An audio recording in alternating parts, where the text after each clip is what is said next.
Hi, in this lesson we're going to go over analyzing your e-learning checkout process.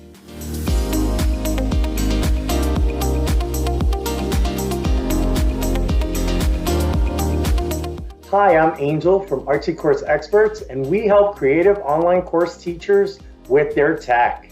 In this lesson, we're going to analyze the e-learning checkout process. So how do customers turn into students when they go to your website or your course or your community and actually pay and check out and buy that service that you offer? So that's what we're going to go into, and we're going to dig into some of the possible problems and things you can do to improve and maximize your conversions on your checkout process. First of all, what is the checkout process?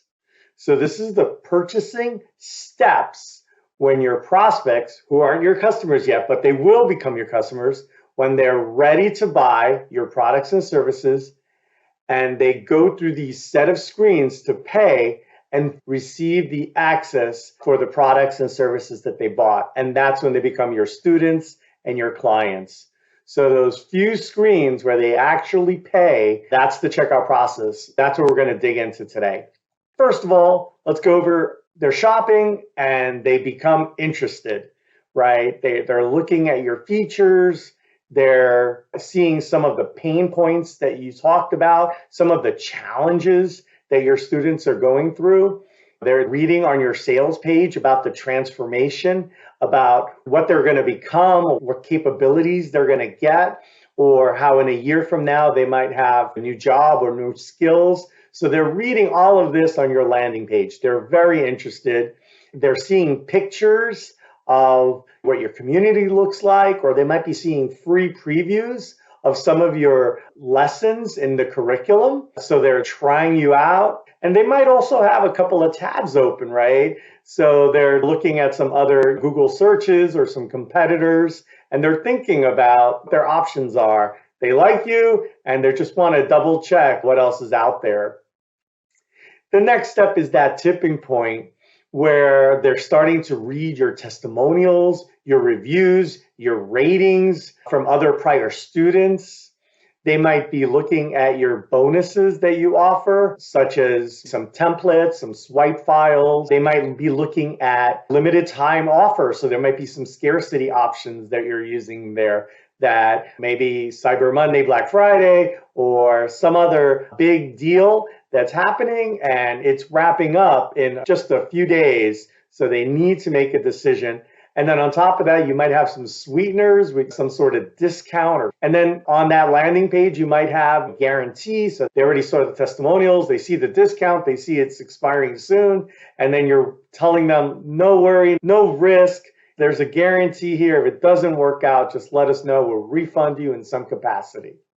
So then they're ready to make the next step, and they need to decide what tier they might want from you. So you might have kind of a small, medium, large, or you might have a free mini course or something like that. And then if they don't want the free, but they really want the full value, they might have to decide, do they take the first basic plan or maybe pay a little extra for, maybe you offer coaching, or maybe it's a course and a community, or some sort of bundle where they get coaching as well.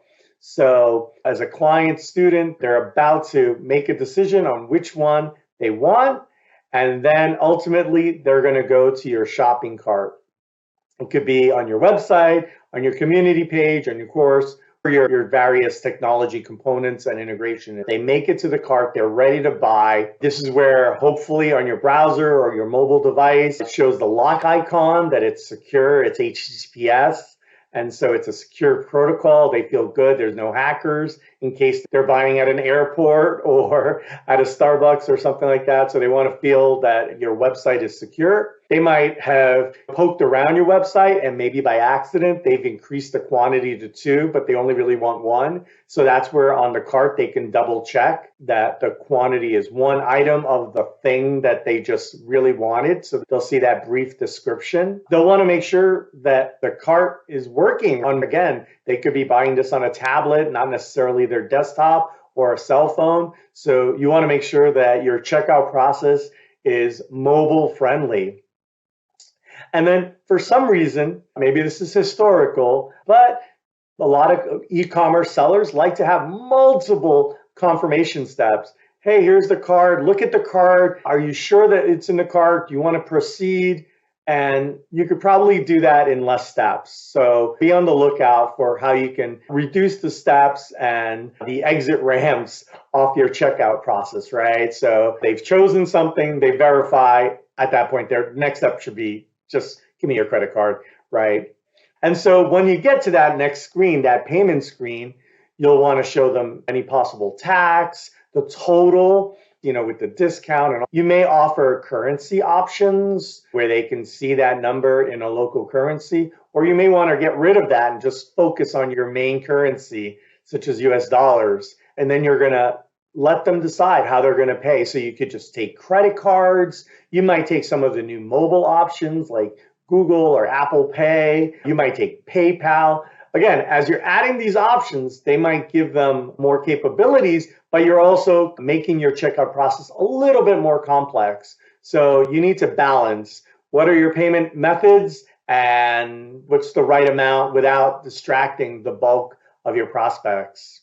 You may enter addresses, and this is where on another website that has shipping, you're probably not shipping stuff since we're talking about digital products, but you might have your billing address versus your real address. And remember, the billing address is connected to your credit card. So you'll want to make sure that that's there and at least like a zip code and the first line. And you may want to have an email here. The email industries is to send them a receipt and also in case there's a problem. But in your case, you're going to set them up and you're going to give them instructions later for how to get to that service and do that digital download. And then, of course, businesses like to collect phone numbers, probably in case there's a problem. But again, if you don't need it and you have the email, that might be good enough. And you may want to simplify your payment page. Some shopping cart systems or payment systems might have a variety of checkboxes at the end. I agree to the terms and this and that. You may or may not need that. I'm not a lawyer, but you can check that. But sometimes they're excessive. And we can probably simplify the payment process and maximize the conversions that happen on your e-learning products. So after they do the payment, they click buy, and then eventually they're going to see a complete success, right? And that should be branded. It has your messaging, welcome and congratulations. And you're going to also give them the next step. In the completion screen, you're going to also tell them the final price in case there were discounts or coupons used. And finally, you're going to want to make sure that your checkout process sent that email. It didn't go to spam. It didn't go to junk mail. And the next step is you want to really give them directions so that they can immediately access the products and services that they bought. So you want to give them access. It could be on the completion page, or they could be a link that says, click here to access your course or to log into your community. You want to kind of bridge them in. You don't want to just kind of hit them at a dead end there, and then they have to alt tab to email. The email should work as well, right? Because email is going to provide them a receipt, and then you're going to give them a nice welcome message with a great link and tell them, hey, save this email for future reference, bookmark this link to access your courses or your community. But you really want to bridge them into that access. That's where you'll give them some tips. Also, hey, log in with the email that you used to buy this service. And also let them know where to go, what page or what email to use if they have any problems. All right. So this summarizes the key steps and opportunities to optimize your checkout process for your courses, your communities, or even your coaching. And remember, you want to let your students know what to do if there's any problems. You'll want to think about problems in kind of three buckets. Access problems, they can't get to the course, they can't get to the community, they don't have the app, they never got your email. So there's some basic problems with access that you'll want to defend against them or get ahead of them. Let them know in your email, in your checkout page, where to go to get access. And then unfortunately, problems happen. So you got to get ahead of that and let them know where to go if they lose the link to log in, if their password isn't working, if they got billed the wrong amount, or maybe something's not working and they want a refund and you want to get ahead of that. And then unfortunately, problems happen. So you got to get ahead of that and let them know where to go if they lose the link to log in, if their password isn't working, if they got billed the wrong amount, or maybe something's not working and they want a refund and you want to get ahead of that. A little bit later, there might be changes that happen. They might want to change their email, change their password, or maybe it's a subscription and they might want to change their credit card or their plan.